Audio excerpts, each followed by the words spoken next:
Welcome, Reactorites, to a special edition episode of a Game of Thrones episode review. I am Mike, and today I am joined with John and Alger, and tonight we're going to talk about a pretty controversial episode. It seems to have split Game of Thrones fans, and people are up in arms. Some people just want the show to end, and some people are actually happy with it.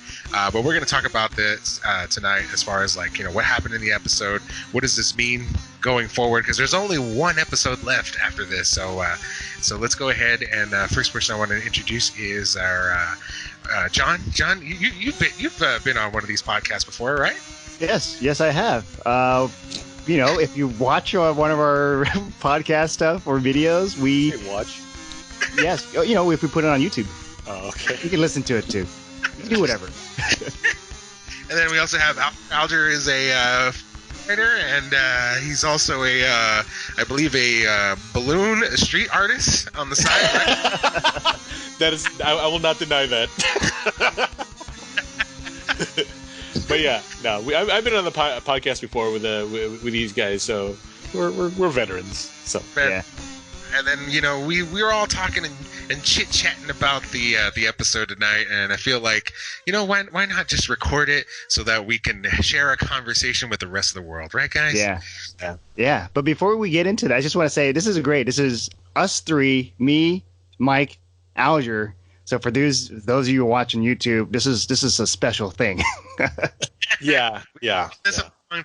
So yeah, it's you guys should feel privileged. You guys should like this video and then request more of them, so that way you guys can see more of this. So we'll keep doing it. But yeah, crazy episode, man. Crazy. It's very crazy. What do you want to touch on first? I want to touch on something John said. I saw your post on Facebook, John. Yeah. You like this made up for the Battle of Winterfell? Yes, it did. Why do you say that? Just because of the sheer magnitude of it, or everything that happened? I guess the Game of Thrones. You're always looking for these moments where there's history between certain characters, and you got the Hound versus the Mountain. You get that. You get Dany just wreaking havoc in King's Landing, Jon Snow, just all these stuff that these characters have done, and they're finally doing it here, which they couldn't do in the Battle of Winterfell. And the Battle of Winterfell, just my main gripe with that is just the build-up of first season, second season. The winter is coming. Winter is coming. Winter is coming.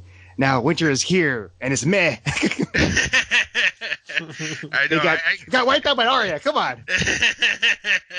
No, I get you. Yeah, because I remember we talked about that. I think when we were still doing the reaction videos. I think it was maybe 2 seasons ago, and then we were like, okay, they keep talking about winter is coming. When the hell is it going to get here? It just took forever for it to finally get there. And then when it does, it's over by the time it gets there. But I mean, I still enjoyed the episode, but I think I do like this episode more. It's more impactful. It's more dramatic. It gives you that kind of that uneasy feeling. You really don't know what's going to happen. I don't know. I expected basically Daenerys and whatever her army to get destroyed, because I mean, for what was left of after the Battle of Winterfell, you figured that they didn't have enough to try to take King's Landing. Yeah. So why did? What was that pause, John? That was just odd. Drogon and all that, and what happened? Euron, you did really good the first time, and now you have all these spears. You can't get the Drogon. I know. I agree with you on that. I do. Yeah, but I mean, she was in the middle of the sun. What do you have to say, Alger? I think they could have done that different. Now that I look at that in retrospect, they should have had a shot where Rhaegal was actually flying on his own, away from Dany, low flying. Then he gets shot. Mm-hmm. You know what I mean? Because he was literally next to Drogon. All of a sudden, nothing could hit him. Anti-scorpion dragon. So they could have shot that differently, but it is what it is. Yeah, and then right out the gate, within the first 15 minutes, we have a death in the cast. So Varys is gone, Yeah. That was sad. That actually made me tear up a little because even though he was just as sneaky as Littlefinger, I would say he was more leaning towards the good side because he always wanted what was best for the kingdom. Yeah. Right. He didn't just want power, which is what Littlefinger wanted. You know what I Right. mean? Yeah, and then like especially like the last two episodes, and especially like he definitely had like a certain sort of relationship with Tyrion. It's kind of sad to see Tyrion betray him. Like I feel like he betrayed him just so the show Daenerys like, look, I'm here for you. I am your loyal subject. Like trust me, believe in me that I want to see you on the throne. And then he at the end it comes back in his face. But I mean, he was trying to prove his worth, or trying to prove that he was he was loyal to her, and that even though he knew about Jon, that it didn't matter to him, he was still loyal to her and believes that she needs to be the queen of the Seven Kingdoms. Yeah, but I think for me at least, they kind of ruined Varys' character just because of how he's always very secretive, and he could be conniving if he wanted to be. So if you watch like the previous seasons, he's really good at what he does. Right. But here it just feels like he's letting his guard down, and like people could let their guards down, but I feel like for this exact moment, I think the writers just feel like, let's just kill him off, and let's figure out a way why he's gonna die. So I just feel like it's kind of like a cop out. Right, and then the other thing, like I noticed. Somebody who posted something. POTUS. POTUS. The president of the United States. No, somebody posted online that you remember when you see him writing the note. The first time you see him writing it, I don't think the one that you see him burn is the same one. I think it's a different one. So he may have already sent something out that may come back in the next episode, like that letter he was writing. I think that was something that was, I believe whatever he burned was something completely different. So, and then we never see that little girl again, the girl that, Martha, I believe, what was her name? Right? Martha, Yeah, Martha. We don't see her again. So she's probably, whatever, passing on the message or whatever he has onto whoever. I think the message, go ahead. So not to jump ahead, but like, that message, like, who's it going to? King's Landing is gone. It's literally like, is this a crow's gonna land there and be like, caw, here, buddy? Who's that going to? Like, I question that. Yeah. The other thing is also like we still don't know what the hell Bran was doing the whole time when during the Battle of Winterfell, because he was warging and he was doing something. We just don't know. We just know it involved crows. And that's about it. Like we don't. The point is, he does nothing. We'll find out in the next week if he actually did nothing. But right now, we can speculate that he actually did something to move this story to its climax, which is next week. So. Right. I mean, I'm hoping. I mean, that'd be really weird if like it just ends and we never find out what the hell he was doing. But I mean, yeah, let's just hope that doesn't happen. But I mean, aside from that, yeah, the whole war, like I mean, I think it's so weird in retrospect from last week's episode, because she had a scene where they were all standing in front of her, Cersei, and she just could have killed everybody. But there's some sort of like gentleman's agreement that like, no, we will fight and we will battle or something, like. Well, yeah, weird. They could have just started the battle right there, but then remember, both sides were trying to. Well, actually, mostly Tyrion was trying to prevent unnecessary casualties, which is kind of futile at this or pointless from what we just saw today. But I think he was thinking at that time, if they fought a huge battle right now, then there'd be a lot of innocents dead. Right. So, I think Cersei, I don't know why she stopped them from trying to kill Tyrion. She hates Tyrion. Right. And so she would rather just kill Missandei, and Tyrion's right there. It's like, I feel like that's out of character for her. No, well, one thing is she even though she does not like Tyrion, she still honors the fact that he's family. He may be a quote unquote freak to them because he was a dwarf. By wanting to kill him before? Huh? But she wants to kill him before. But again, deep down, this is my speculation. Deep down is she would probably stayed her hand, because that's still her family. Even though she did find out that what did she find out that he But- did kill Tywin? Well, yeah, She cast away Jamie. That's like her Right. brother and lover. So I don't think she cares. I mean, I know what you guys. I mean, what you're trying to say. Like, I mean, she did cast away Jamie. She did try to, have Tyrion. Well, I mean, he was imprisoned. Yeah, and she did try to get him executed. Yeah. But Jamie's the one that saved him, which kind of comes into play in this episode, where he saves Jamie. Like, it's literally like a roles reverse. Because when he was in the dungeon, Jamie came to visit him, and this was the other way around. So he came to visit Jamie and set him free and told him to go and live a life and get away from here and try to stop Cersei. But I mean I don't know. I feel like I was probably one of the few people that believed that maybe Jamie was going to try to kill Cersei. Did you guys think that or no? Nope. I thought he was going to do something stupid by going back to Cersei and then let's pretend that we're going to surrender, but once they come inside, we kill them. Right. You thought that was going to happen? Yeah. I mean, yeah.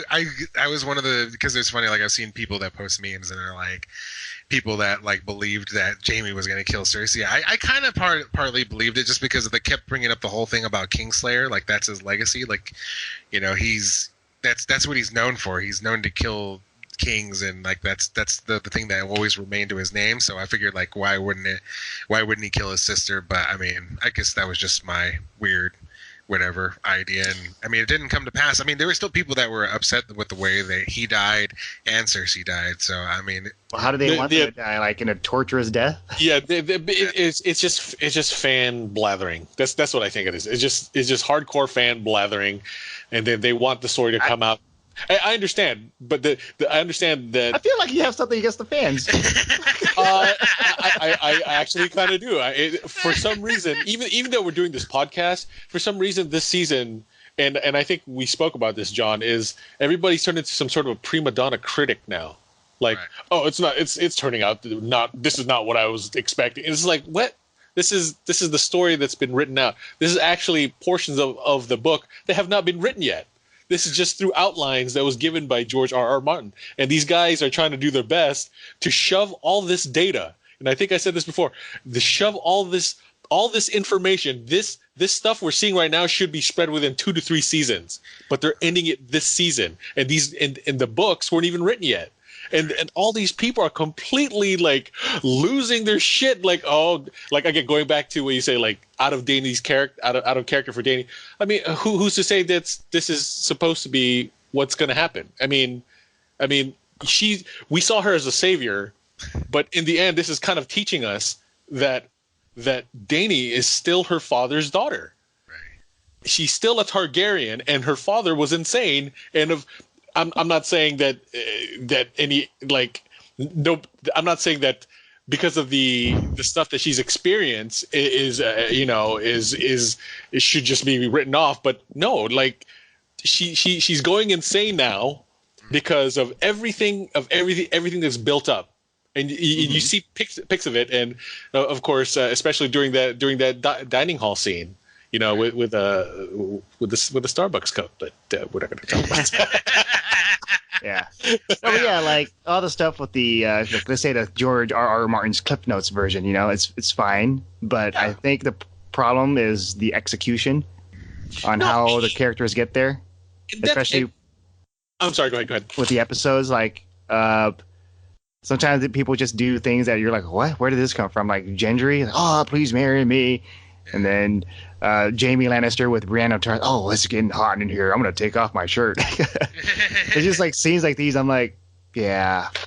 Yeah, that's what I'm saying. A lot of this, we would probably have seen a better build-up within 2 to 3 seasons. But again, they're shoving all this information within 6 episodes. Yeah, so I can understand why, there would be fans that would be upset about that because you're not doing a service to the story. Exactly. And then if this is a longer build-up. And we slowly see the breaks of Dany instead of like showing all these breaks all of a sudden within just a squished amount of time.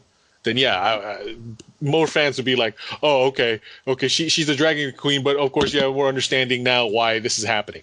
But everybody expects her to just be this. I think it's also I have nothing against it, but I think it's also that movement of the strong female character that people look up to, and there's nothing wrong with that. But at the same time, they expect that as the finale, like she's going to be the queen, everybody's going to love her. No, that's not going to happen. Because this is a George R.R. Martin storyline. And we said this before. If you haven't been paying attention since the beginning, this does not end happily for anyone. No one really gets a happy end. You get happy moments, but nobody gets a happy ending. Hey, man, it was a happy ending in game. That's different. Maybe in the long run, George R.R. Martin wanted a happy ending. Like, to make a character grow, to make you want to follow them, you have to break them down. You have to really break them down. Yeah. And I agree with that. And then, going back to the whole, I truly believe agree with you, Alger, about the whole Danny thing. Like, I know, there was a lot of people that really fell in love with that character. She was like a strong character. I was one of them. Yeah, no, was, huh? We'll go back to that. Go ahead, Mike. Finish your thing. But people just fell in love with that character, and that she became this this deity, this god, this whatever chosen one. And I think that's the reason why everything's kind of falling apart now, because she's been told ever since birth that you're going to be the one to rule the seven kingdoms. You're going to do this. You're going to do that. And then all these people that have kind of like just poured belief into her, and then kind of like held her up on this pedestal, making her think that she is this person, she is this deity, she is the one that's the rightful heir to the throne. And then now that everything's starting to come apart at the seams, and the rug is being pulled out from underneath her, she really doesn't know how to deal with having to be Daenerys, not Daenerys of the Breaker Chains, not Daenerys the Khaleesi or whatever, all that, the Breaker of Chains, all that, just Daenerys. She doesn't know how to be just Daenerys, and like she just like panic. In her panic, she just starts lashing out, and I think that's the reason why you have that scene where like she just torches the whole place, and it's just like, and it seems believable, like especially with everything that's happened up to this point. Like she burned the tellies. She didn't let them leave. I mean, all those people that were there in that battle were burned alive. Like it's just, I don't know. It definitely has like increased over and over, like with each person that she's lost. With starting with, was it what was the Jorah? No, not Jorah, the dragon. I forget his name. It starts with a V. Oh, Viserion. Viserion. And then is it Viserion or Viserys? No, Viserys was her brother. She named it after her brother. Oh yeah. And Rhaegal, it was after Rhaegar. So. Yeah, so she lost. And Drogo. So. She's lost both of her dragons. She's lost Ser Jorah. She's lost Missandei. Yeah. So I mean, she's losing all these people that that she's had for so long. And now she's alone, She's alone in the world. That's exactly. She's not alone. She's got Jon Snow. No, she's alone now. Yeah. If you think about it, John, when John rebuffed her advances, because he just wanted her to be queen, and he wanted to be, and that's the thing with John. John, as you know, is what about me? Not you, John. I'm talking about Jon Snow. But yeah, Jon Snow. If you can see his character now. He's very stoic. Yeah. He has a very how do you say that again? Stoic. Stoic? You mean stoic? And stoic. Sorry. So I don't know why I said stoic. He's very stoic. Stoic like a tiger. What the hell? I don't know why I said that. But anyway, going back to my point, like his belief system on what needs to be. He's been avoiding the throne. He's been avoiding being king, even though they still named him King of the North when he came back. And then even with his conversation with Varys, it's just like, no, I don't want it, right? Now, excuse me, when he says, I don't want it, she's my queen, right? Now you can see him changing that mindset, because Dany just burned a bunch of innocents, and him, like Tyrion, wanted to save these people too. Because Jon Snow is deep down is a good man. He's definitely, he may not know anything, or he didn't know anything before, right? Nothing. Jon Snow, but now he's actually known things now, and and I think I guess I'm not the only one, and people are predicting this. It's going to be a tragic end for him and Danny. You think So they're both die like Romeo and I, Juliet. I believe both of them are going to die somehow. I don't know. I have a feeling, of course, everybody's is guessing that Arya is going to kill Danny, and that's possible. Right. And that's possible because that after the red lady was like, oh, kill the blue eyes and then the green eyes and brown eyes, whatever. And the green eyes is either Danny or Cersei. And Cersei's dead now; she got crushed to death, and Danny's the only one. And you can see Arya looking around at the carnage that's caused, and that white horse. People are like, oh, what's this white horse? Is that Shadowfax? Yeah, it's like Shadow. It's like Ghost. But then I think in a way, that's George. This is just my speculation. That's George R. R. Martin's way of saying, this is kind of like a biblical verse. And on the pale horse rode death, and hell followed with him. Right. Like that's my prediction of that. Like her riding that pale horse is now gonna go straight towards Danny because she just saw these innocent people get burned to death, even though they were screaming, ring Are the they bell. really innocent? Well, They did say boo to Ned they did say Stark boo. No, before his head was separated from his body. it's true. That's very, very true. And if I was Danny, I would probably react the same way and burn the entire city because that city is corrupted. If you think about it, right? That's the entire city is corrupted. Not just the politics. The entire city is corrupted one way or another. Despite it being interspersed with like innocence in there, that entire city is corrupted with all the games, the Game of Thrones. If you think about it, so in a way, Danny's almost like Thanos. If you think about it, but Right. she just wiped out everybody. Yeah. Instead of half the population of King's Landing, she tries to wipe out all of them. Yeah.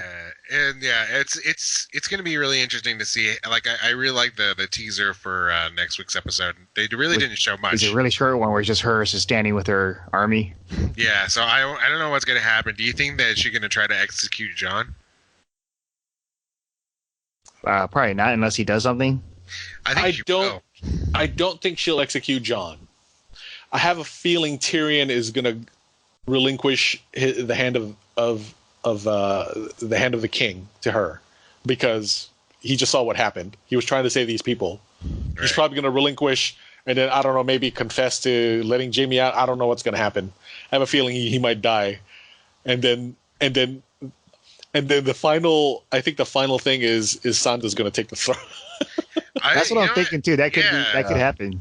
Yeah. Yeah, I think so too. That could definitely be the you said that they could have this like tragic ending, and then maybe that's the tragic ending of both Dany and Jon is the Song of Fire and Ice, and that's the story, like the story of these two, the last two Targaryens, and them coming to this traumatic end. That's a Song of Fire and Ice, and then just Sansa's the one that actually sits on the Iron Throne.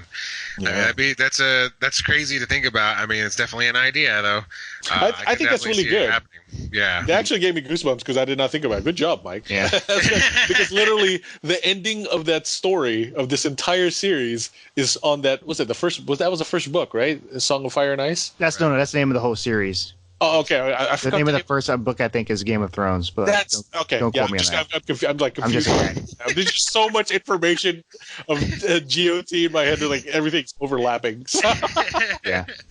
But I can totally see that, and then that would put Sansa on the throne, and then a lot of people definitely were disappointed about the Cersei, the way that Cersei went out. I was actually I didn't mind it. I think it to me it was just her finally realizing her mortality. You know what I mean? Like she kind of had to face the facts that for whatever reason, she always wanted to keep this stranglehold on King's Landing, and she would never wanted to give it up. Mm-hmm. And the reason why she didn't want to give it up is for her child. And at the end, she's like worried that her child will die, and then in the end, it does. She dies, and so is the child. Yeah.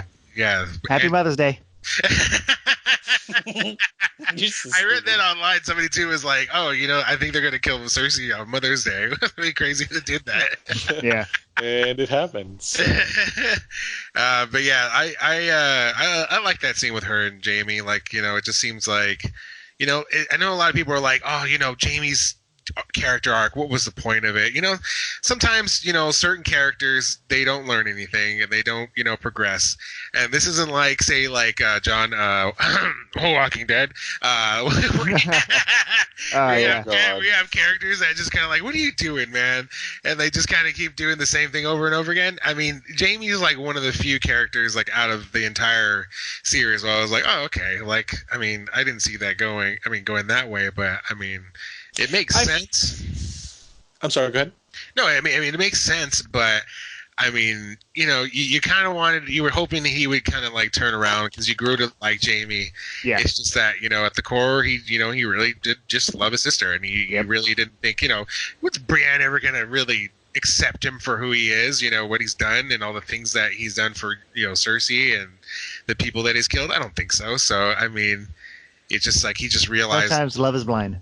Yeah, and it's true. It's very, very true. And I think he just realized that the only person that could truly accept him was Cersei.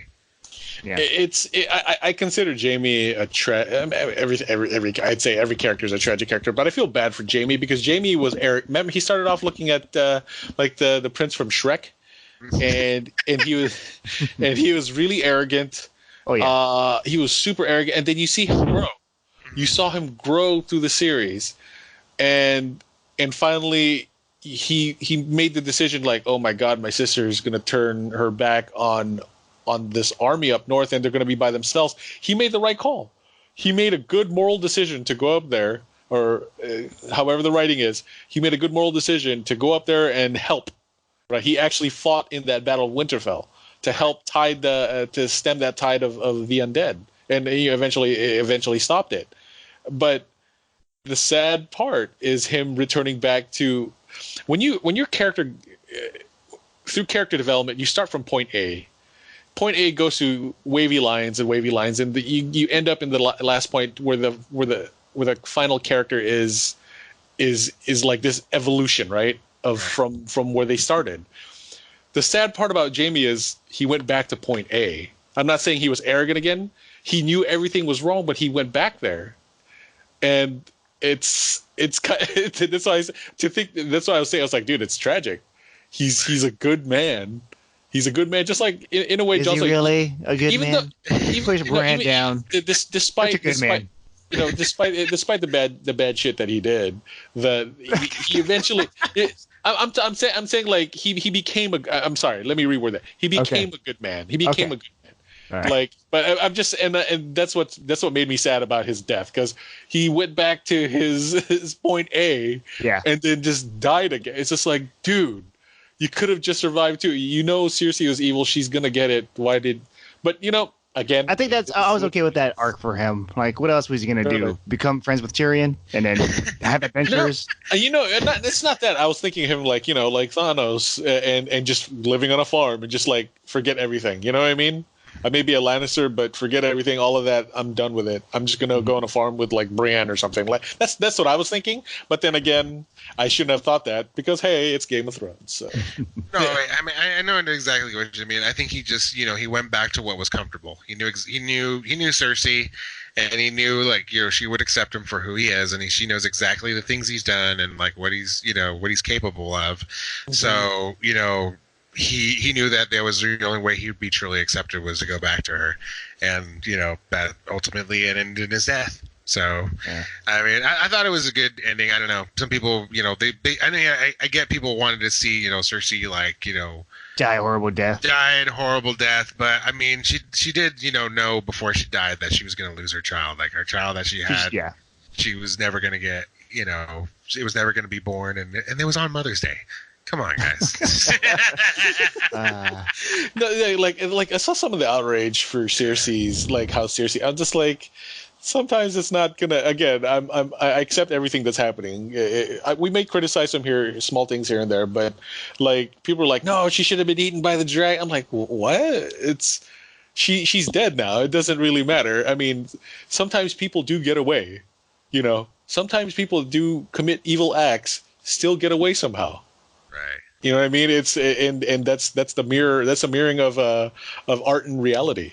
So, but she didn't really get away. I mean, she got crushed to death by rubble. But people sometimes don't get the karma that they deserve to get, or they deserve to receive. Yeah, what's his name? Joseph Mengele from the Nazi Germany party did experiments on hundreds of Jews, and he died in a swimming pool in Brazil. Correct. So, yeah, exactly. Exactly. A lot of people, like, there's a lot of evil people in this world that get away with shit. Yeah. Right. And that's the truth. But the thing is that the truth doesn't mean that you should be okay with it. You can still be upset about it. Like hearing about the Nazi guy, you're like, oh man, what a fucker. So when you see stuff like this, people, of course, will be outraged. They're like, oh man, I wanted to die. So yeah, but then but then they're expressing in a way that it should have been written the way they want. Again, that whole the insane fandom I was talking about earlier. It's just like. Is there a name for this group? I really don't know what to call them. We should create that section in TriggerCon. No, Alger, no. Alger Alameda, not one for Game of Thrones fans, people. We love the fans. I have nothing against it. I'm just saying, like, the people that want to impose how the writing should be or how things should become. It's like that's not what's going to happen. No one's going to get what they want all the time. So, and I think the American audience too. I think we've all been nurtured. Oh, it's the American audience. Going against the American audience now. No. I meant okay. I'm selective. This. I'm just painting with a broad stroke right now. But I'm just saying, like, as American audiences, me included, we have been nurtured to see tragedy and then happy endings. Tragedy, happy endings. Tragedy, happy, and that's. You know what? You go fuck yourself, all right? You call us nurtured? I'm an American. I'm part of the American audience. You jackass. So this is what I'm saying. Like if you could, I'm going to use Asian series. Whoa, hey! I'm going to use Asian, like, Korean dramas. They go through tragedy, and it's not always a happy ending. They're used to that. They show series like that, but here, yeah. Oh yeah. I know exactly what you mean. Like, yeah. Okay, for instance, we all three of us are fans of anime. We know that anime can end very bittersweet. Correct. You'll have story arcs where you're just like, oh fuck, like I don't even know what to do with myself now, and then that's just the way it ends. Like, it just leaves this, like, stain on you that you have to carry with you, and sometimes that's just how life is. Things happen, and you just gotta figure out how to move on, and then sometimes how the stories are like a lot of if people out there, any of them watch anime, they may know that that is true. Like, you watch some of these anime and you're just like, what the fuck, man? Like, I don't know. I was looking for a good time here, and now I'm just like all caught up in my feelings. I'm just depressed now. Yeah, exactly. Yeah. You know what genre that you guys should really check out? What? The horror genre. Yeah. Always a sad ending. The bad guys always live. The bad guys always win. The horror genre? What? Jason's always alive. Freddy always goes bad. You mean the slashers? Yeah, the insane Jigsaw. He always goes back to one form or another. Anyway. But yeah, you know, like, yeah, you guys understand what I was trying to say. We hope you do. If not, you can direct all your hate mail towards Alger Alama. Alger Alama. I repeat, at Alger Alama. I'm just saying.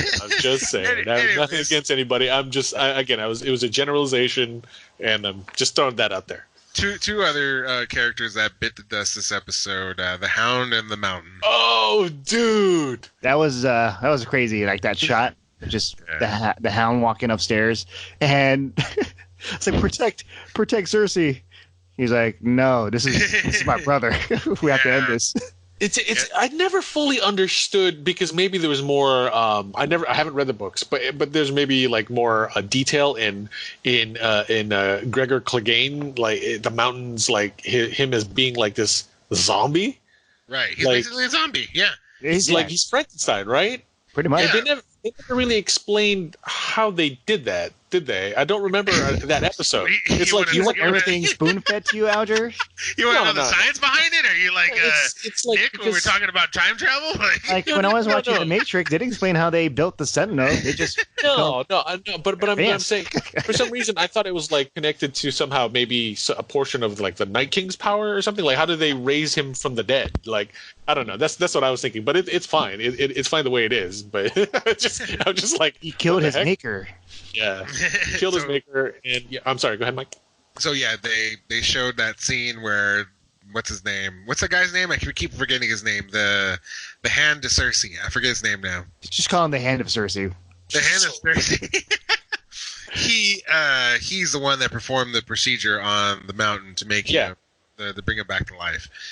And but we never know what it is or what he does. You just know that he does it to him, and then basically the next time you see him, he's all messed up and he's all, his skin is all like gray and his eyes are bloodshot, and that's basically the mountain now.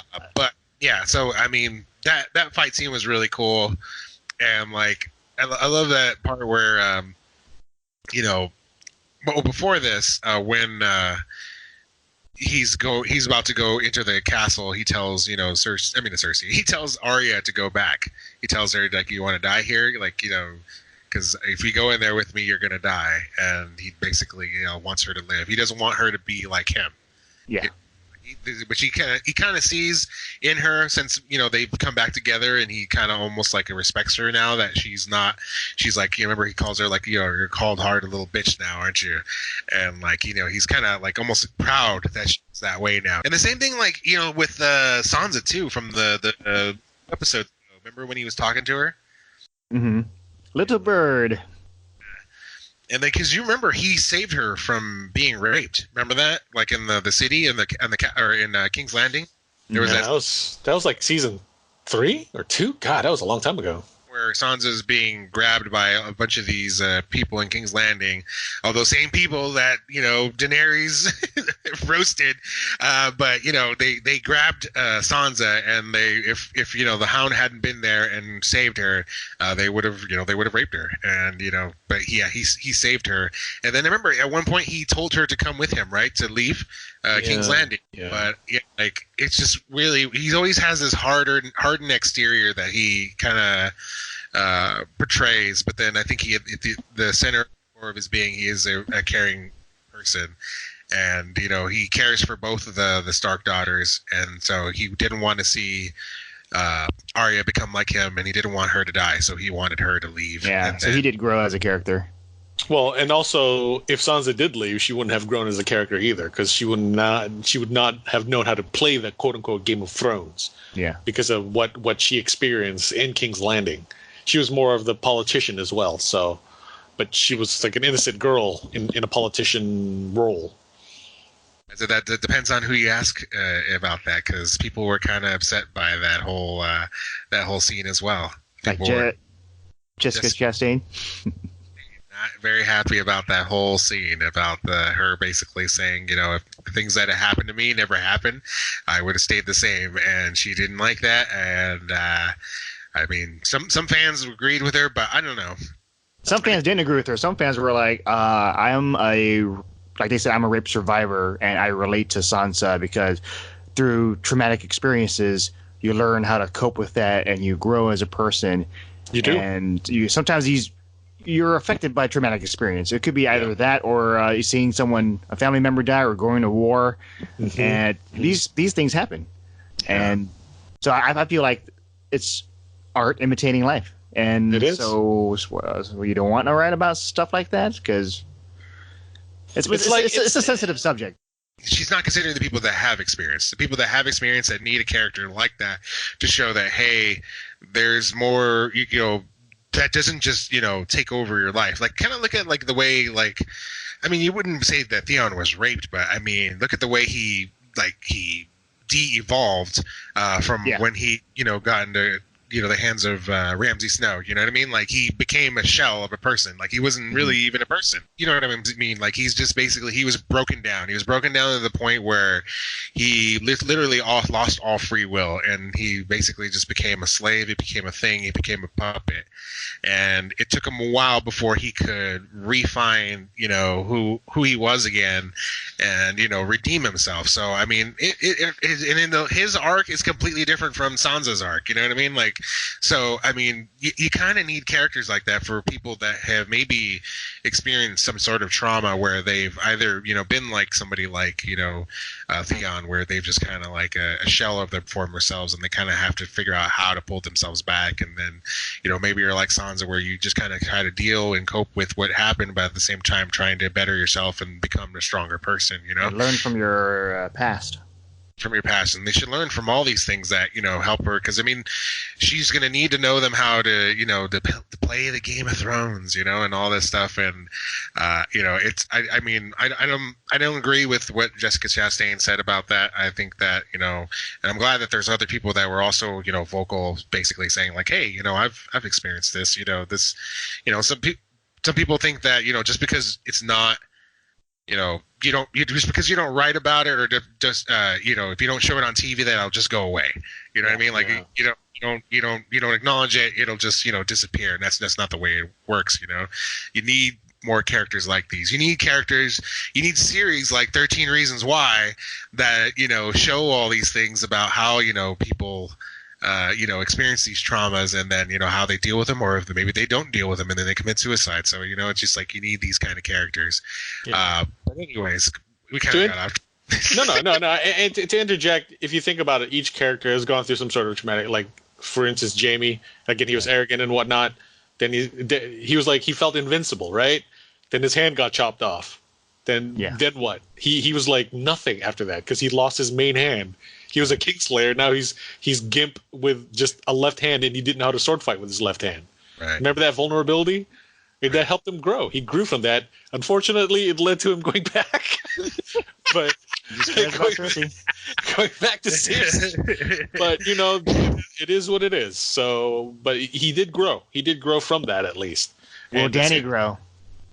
Dany grew. Remember, she was kind of like just the property of Drogo, right? Mm-hmm. Right. Initially, she started off and people were all against that, and then no, I'm talking about now. No, yeah. Now she grew, and then unfortunately, it's her again. As I said, her past is catching up to her, or her family ties is catching up to her, and that's what it is. So, like every character is gone through some sort of weird transition. So. Right, and then going back to what I was sorry, because we completely kind of left the mountain and the hound topic. I wanted to say that scene where basically where the mountain was gonna gouge his eyes out. I was like, oh no, not again. Oh yeah.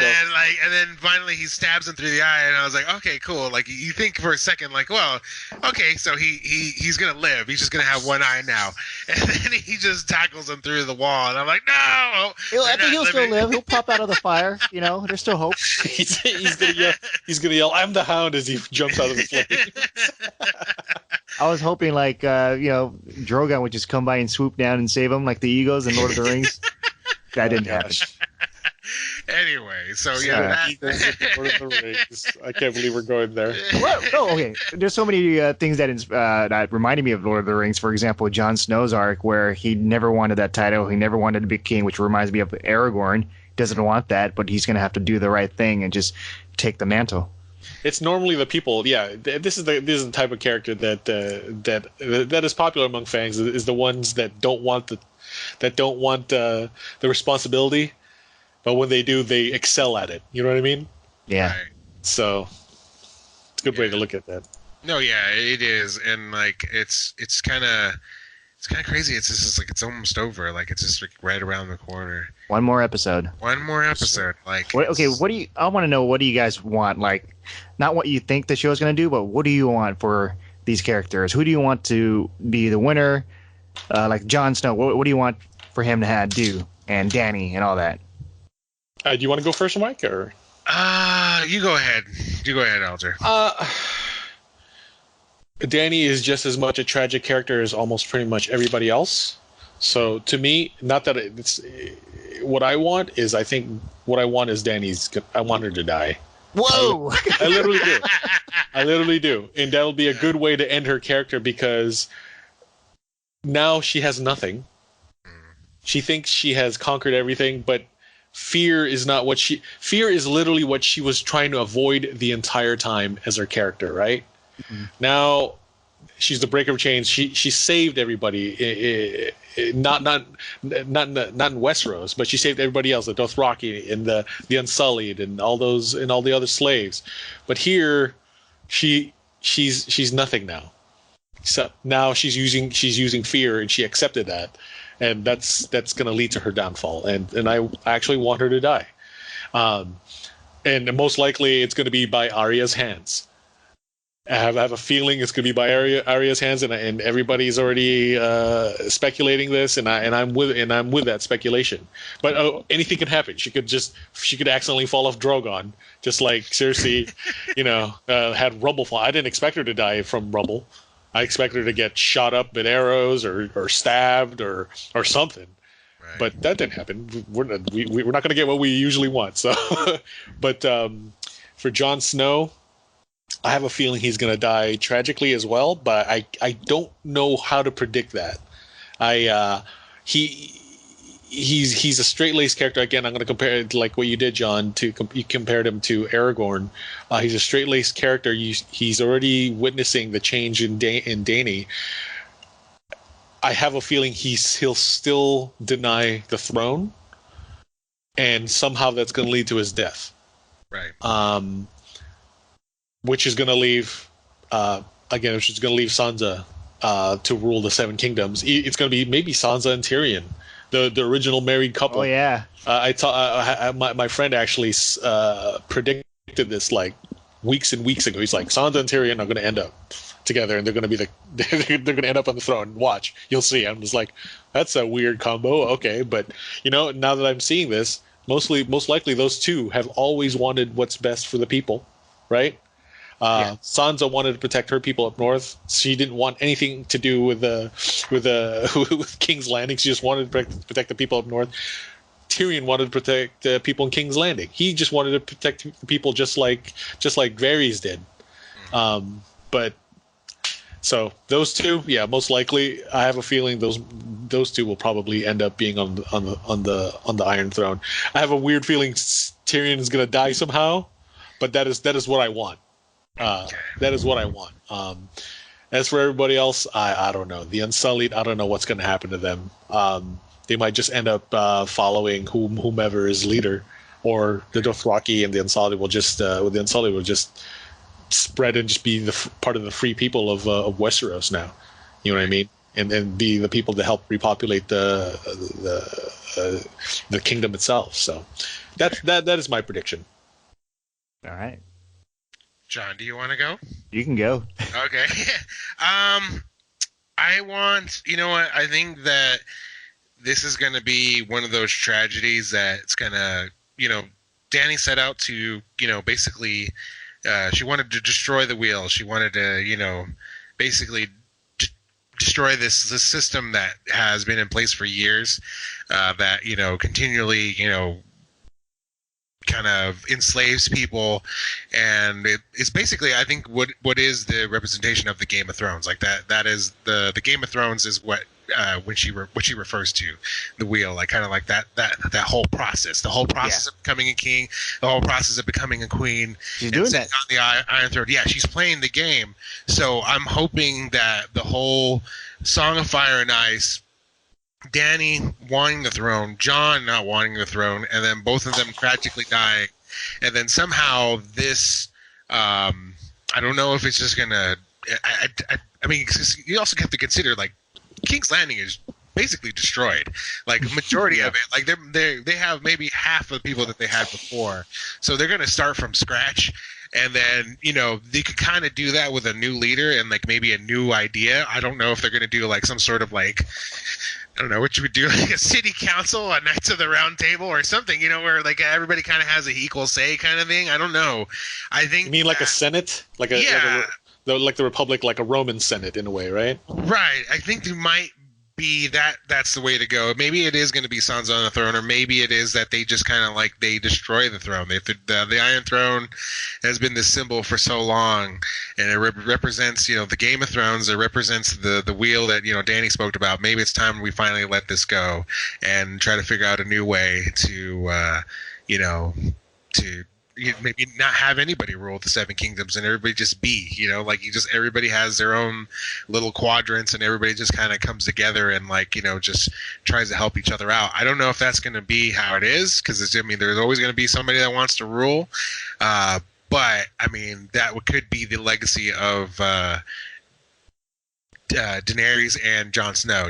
Somebody that wanted to be queen, and then somebody who didn't, and then they both died tragically, for the Iron Throne. And then hopefully this is like a cautionary tale for people for years to come. I don't know. I don't know. I honestly don't know what they're going to do with this ending, but it's not going to end well. And I believe, like what you said, that she's going to die, he's going to die.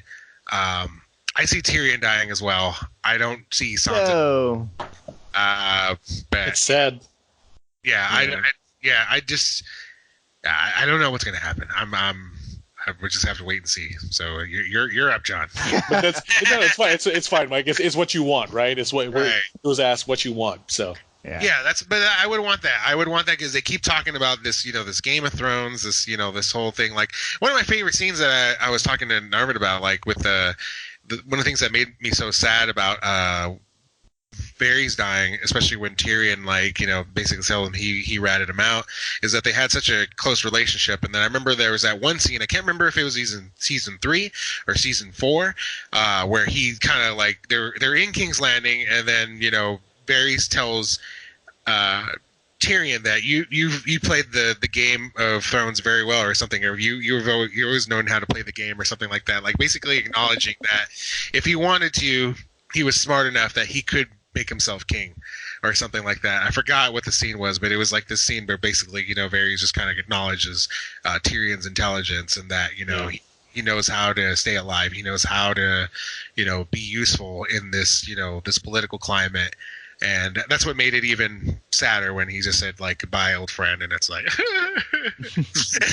Yeah. But anyways, that was my bit, John. You're up. What do you want? What do you want? What do I really want? I just want everything to be happy. Yeah, happy. I want Jon Snow. He's going to take over. He's going to do the right thing. And Dany, I don't think there's any way for her to be redeemed. Right. I don't know if she would like, you know what, John, I made a mistake. That whole mishap with King's Landing, want to forgive me? I don't know if I would want that, for them to come back together, because there's no way. But yeah, Jon Snow, the Stark family. I just want the Stark family to just rule, take over, do whatever, just be happy, just because of their shit that they had to go through since season 1. Right. That's pretty much it. Yeah. Right. All right. Well, that was definitely shorter than mine or my Alger's. All right. John just wants to be happy. All right. Yeah. you are the general audience, John, that I was talking about. Yeah, you American fan. But no, I think I would. I mean, I would like to have a happy ending. I don't think it's going to happen. What was the other thing I was thinking of? Oh, what if she just kills John and everybody, and then just rules? Like that's the ending. Is just just rules. Yeah, like that's just the end of the show, and then literally because there's 2 spin-offs or 3 spin-offs that are in the works. Are there? So yeah, there's supposed to be 3 different spin-offs that are in the works. So what if that's the spin-off? You have to deal in a world ruled by Daenerys Targaryen. That'd be crazy. I don't think that's how it's going to be, but I mean that'd be crazy if that happened. If what do you do in the world where that's ruled by Daenerys Targaryen? I think one of the spin-offs is going to be Cersei meeting her children. Wow. They're all dead. Yes, that's the joke, John. Breaker of jokes. But no, yeah, we're again. I'm excited for next week. I don't know what else you guys got to say, but I can't wait to see the people's reactions. It's gonna be all over the place. Like if your prediction of Danny just ruling with an iron fist and kills everyone, I would laugh so hard if that actually happens. They show this like very far wide shot of King's Landing, and it's like all covered in like darkness, and there's like thunder and lightning, and there's like a dragon's like flying around the Red Keep, and then it goes inside the what's remains of the castle, and inside this dark lit room on the Iron Throne is Daenerys Targaryen. That would be too similar to Cersei ruling, like. And then it just cuts to black, and that's the end of the show. That's so funny. That would be bad. That would be a terrible ending. It's like, why not just have Cersei? You know, it's like the same thing. That's just gonna piss a lot of people off. Well, it doesn't matter because Dany right now is already just as bad as Cersei. She burned everybody. Yeah, Dany's got to go. You got to go. So. All right, guys. So yeah, I think that's going to be it for our special edition recap of episode 5 of season 8 of Game of Thrones. Stay tuned next week for the finale, the final episode. What's going to happen? We don't know. George R. Martin also doesn't know. Yeah, he's too busy not writing the books apparently. But tune in and find out along with us. Thank you guys for listening. I have been Mike, and I was joined by Alger and John, and we will see you guys next time. Woo! See ya. Woo! Bye-bye. Woo! Stoic. I hate you. Stoic.